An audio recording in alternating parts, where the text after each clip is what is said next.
1969ஆம் ஆண்டு தமிழ்நாட்டில் திருப்பமாக 47 திரைப்படங்கள் வெளிவந்தன. இதில் ராஜவம்ச படங்களே வராத அந்த காலகட்டத்தில் ராஜவம்சத்து அட்டூழியங்களை பழிவாங்கலை சொல்லும் படங்களாக 2 வந்தன. ஒன்று எம்ஜிஆருக்கு அடிமைப்பெண், சிவாஜிக்கு சிவந்த மண். அடிமைப்பெண் ராஜஸ்தான் பாலைவனத்திலும் ராஜஸ்தான் மன்னரின் அரண்மனையிலும் படமாக்கப்பட்டு பிரம்மாண்டமாய் பேசப்பட்டது. அதேபோல சிவந்தமன் லண்டனிலும் மற்றும் வெளிநாடுகளிலும் படமாக்கப்பட்டது. பெண்ணில் எம்ஜிஆர் 2 வேடங்களில் தோன்றி கலக்கினார், வீரத்தை விளைய வைத்தார். அதேபோல ஜெயலலிதா 2 வேடங்களில் வந்து கலக்கினார். தாய்மையை போற்றும் அடிமைத்தனத்தை ஒழிக்கும் இந்த கதையம்சம் உள்ள இந்த படத்திற்கு தமிழ்நாட்டின் சிறந்த படத்திற்கான விருதும் பிலிம்பேர் விருதும் கிடைத்தது. பிக்சர்ஸ் தயாரித்த இந்த படத்தில் எம்ஜிஆர், ஜெயலலிதா, அசோகன், மனோகர், ஷோ, சந்திரபாபு, ஓ.ஏ.கே. தேவர், ராஜஸ்ரீ, பண்டரிபாய், ஜோதிலட்சுமி, புஷ்பமாலா ஆகியோர் நடித்து படத்தின் வெற்றிக்கு உழைத்தனர். ஆஸ்தான வசனகர்த்தா சொர்ணம் வசனம் எழுதினார். கே.வி. மகாதேவனின் இசைக்கு வாலி அம்மா என்றால் அன்பு, ஏமாற்றாதே ஏமாற்றாதே ஆகிய பாடல்களை எழுத குடி சோமுவின் தாயில்லாமல் நான் இல்லை, புலமை பித்தனின் 1000 நிலவேவா, அவினாசி மணியின் காலத்தை வென்றவன் நீ, காவியமானவன் நீ என்கின்ற பாடல்கள் இன்று வரையும் எம்ஜிஆரின் ரசிகர்கள் காதில் ஒலித்துக் கொண்டிருக்கின்றன. பாடகர்களாக டி.எம்.எஸ்., பி. சுசீலா, எஸ். ஜானகி முப்பெரும் பாடகர்களாக கோலோச்சி கொண்டிருந்த காலகட்டத்தில் அடிமைப்பெண் மூலமாக ஜெயலலிதா, எஸ்.பி.பி. மேலும் பட்டி தொட்டி எங்கும் வந்து குரல் கொடுத்தனர். அம்மா என்றால் அன்பு என்ற பாடலை ஜெயலலிதா பாடி ஒரு பாடகியாகவும் வெற்றி பெற்றார். எஸ்.பி.பி. 1000 நிலவேவா பாடலை பாடி தமிழகம் எங்கும் கொண்டாடப்பட்டார். கே. சங்கர் எம்ஜிஆரை இந்த படத்தின் தொடக்கத்தில் அபூர்வமாக நடிக்க வைத்தது ஒரு ஆச்சரியம். படத்தின் வெற்றிக்கு பேசாத எம்ஜிஆர் வெளிப்படுத்திய அங்க அசைவுகளே பெரும் காரணம் என்று சொல்லலாம். பெண்ணின் கதை சுருக்கம் பார்ப்போம். உடன் அசோகன் கொடியவன் வேங்கை நாட்டு ராணி மீது மோகம் கொள்கிறான். தாயான பிறகும் அவன் ஆசை அழியவில்லை. அவளை அடைய முற்படும் போது வேங்கை ராணி சீறுகிறாள், அவனது கால்களை விட்டுவிடுகிறாள். இருப்பினும் தப்பி ஓடிய அவளை தேடுகிறான் 20 ஆண்டுகளாக செங்கோடன்.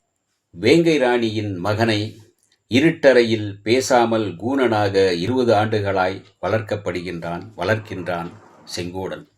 ராணியின் மைந்தன் ஒரு கட்டத்தில் செங்கோடன் சிறையில் இருந்து தப்பித்து வெளியேறி விடுகிறான். செங்கோடனால் இம்சிக்கப்படுகின்ற அடிமை பெண்களுக்கு ஒரு வெளிவருகின்றான். அவனது கை கால்களை துண்டிப்பேன் அவருடைய தாயின் முன்பே என்று செங்கோடன் சபதம் செய்கிறான். அவனை நாலா பக்கமும் தேடுகிறார்கள். ஒரு பேரழகி தப்பி வெளியே வந்த வேங்கையனை வளர்த்து பேச வைத்து வீரனாக்குகிறாள். வீறு கொண்டு எழுந்த அவனை இன்னொரு பெண்ணும் ஜெயலலிதா வசீகரிப்பது தெரிந்து அனைத்து தடைகளையும் வென்று அடிமை பெண்களை மீட்கின்றார் வேங்கையன். பயிற்சி செய்யும் எம்ஜிஆரின் கட்டுமஸ்தான உடல், பீதாம்பரத்தின் உடை அலங்காரம் வியந்து பார்க்கும்படி கவர்ந்திழுக்கின்றன. அழகனாக எம்ஜிஆர் மீண்டும் நம் முன் தோன்றுகிறார். பாபுவும் ஜெயலலிதாவும் எம்ஜிஆருக்கு மருந்து கொடுக்க படும்பாடு பயங்கர சிரிக்க வைக்கின்ற காட்சி, அதே சமயத்தில் சிந்திக்க வைக்கின்ற காட்சி. கூணன் வேடத்தில் நடித்தாலும் 2 கைகளை ஒரே மாதிரியாக ஆட்டிக்கொண்டு ஓடும் வேகத்தில் நடந்தும், ஆடு மாடுகள் நீர் அருந்துவது போல தண்ணீர் குடித்தும் வேறெந்த படத்திலும் நாம் காண முடியாத காட்சிகளாகும். எம்ஜிஆரின் குணச்சித்திர நடிப்புக்கு சரியான சாட்சிகள் இவை. அதல பாதாளத்துக்குள் 6 அடி சிங்கத்தோடு மோதும் காட்சியை அதிபயங்கரமாக அமைத்தது வேறு எவரும் செய்யாத புதுமையான முயற்சி. வன காட்சியில் பல 100 ஒட்டகங்களை தமிழ் சினிமாவில் முதலாக காண்பிக்க வைத்தது. ஜெய்ப்பூர் அரண்மனை மற்றும் பாலைவனத்தை மிக அழகாக புலப்படுத்தியது. நள்ளிரவின் நடன காட்சியில் பாலைவன தேள்களிலிருந்து தப்பிக்க அனைவருக்கும் காலணிகளை பரிவுடன் எம்ஜிஆர் வழங்கியது ஆகியவை சிறப்பு பல. அடிமை பெண்ணில் வெற்றிக்கு சமகால அரசியல் பிரச்சனைகளையும் பிரதிபலித்ததை ஒரு தூண்டுகோலாக படத்தின் காட்டலாம். ஒரு காட்சியில் சூரியனை பார்த்து பேசாத எம்ஜிஆர் பாவனையால் என்ன அது என்று கேட்பார்.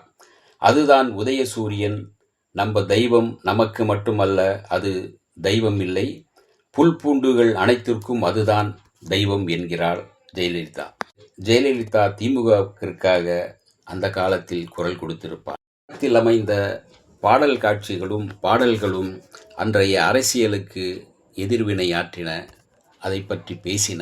மாற்றாதே ஏமாற்றாதே, உன்னை பார்த்து இந்த உலகம் சிரிக்கிறது பாடல்கள் காமராஜர் ஆட்சிக்காக வந்த கண்டனங்கள்.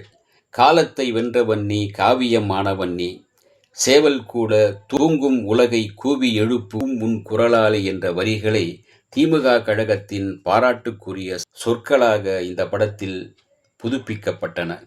கழுத்துக்கு மேல் தலை இருக்கிறவன் எல்லாம் தலைவனாக முடியாது என்கின்ற வசனத்தையும் கேட்க முடிந்தது. சேவல் கூட தூங்கும் உலகை என்ற சொற்றொடர் பிற்காலத்தில் ஜெயலலிதா கட்சி ஆரம்பித்து சேவல் சின்னம் கிடைக்க காரணமானது. கட்சி பிரச்சார வரிகளாக அவை அமைக்கப்பட்டன. தேர்தல் நேரத்தில் அந்த வரிகளை திரும்ப திரும்ப ஒளிபரப்பப்பட்டது என்பதுதான் இன்னொரு விசேஷம். எழுதிய சில தங்கமான வசன வரிகள். தலையில் நீர் கோத்திருக்கு, கையிலே ஊமை காயம் இருக்கு, நெஞ்சிலே காபம் கட்டி இருக்கு, இத தண்ணியில கரைச்சி கொடு, ஆளை விடு. இது சந்திரபாபு பேசிய வசனம். காரியம் கொஞ்சம் சீக்கிரமா முடியணும்னா காதல் கொஞ்சம் சீக்கிரமா நடக்கணும். இது சோவின் வசனம். எல்லோரும் அனாதை என்று சொல்லும் போது கஷ்டப்படல, பெத்த தாயே என்னை பார்க்க கூடாதுன்னு சொல்லும் போது அனாதையாக ஆயிட்டேன்னு எம்ஜிஆர் பேசுவார். திருட்டு கூட்டம் அல்ல, திருந்தும் கூட்டம் என்பார் எம்ஜிஆர். நாட்டுக்கு கொடி இல்லையாம், உன் குடலையே அறுத்து கொடி காட்டுகிறேன் பார் என்பார் வில்லன் மனோகர். அதுதான் எங்கள் நாட்டு பண்பாடு என்பார் சோ. பகைவனுக்கு பாராட்டா, அழிக்கப்பட வேண்டியவனுக்கு ஆரத்தியா மனோகர் கொக்கரிப்பார். கடமை, சண்டை, எதிரின்னா யாரு என்று எம்ஜிஆர் கேட்க, எதிரிங்க யாருங்கிறத கண்டுபிடிக்கிற சக்தி இருந்தா உலகத்துல சண்டையே வராது என்பார் ஜெயலலிதா. காணிக்கையாக அடிமை பெண்ணை படைத்திருந்தார் எம்ஜிஆர். நடன காட்சியில் நடன ஆசிரியர் உதவியால் எம்ஜிஆர் நின்றாடுகிற ஆட்டத்தின் பின்னால் பல்வேறு கைகளை உதயசூரியன் போல விரித்து காண்பிக்க செய்திருப்பார். விஷம் கலந்த கண்ணாடி டம்ளரை சோ குழப்பி வைக்கும் காட்சி கலகலக்க வைத்தது. இப்படி வசனம், பாடல் காட்சிகள், உத்திகள் ஆகிய நுணுக்கங்களால் எம்ஜிஆர் பிக்சர்ஸ் உருவாக்கிய நேர்த்திமிக்க திரைப்படம்தான் அடிமை பெண். மனதில் ஒரு வீரத்தையும் ஆண்களின் மனதில் ஒரு உயர்ந்த எண்ணத்தையும் ஏற்படுத்திய திரைப்படம்தான் அடிமை பெண். இந்த வீடியோ உங்களுக்கு பிடிச்சிருந்தா லைக் பண்ணுங்க, ஷேர் பண்ணுங்க, கமெண்ட் பண்ணுங்க, சப்ஸ்கிரைப் பண்ணுங்க, மறக்காம பெல் ஐகானை கிளிக் பண்ணுங்க.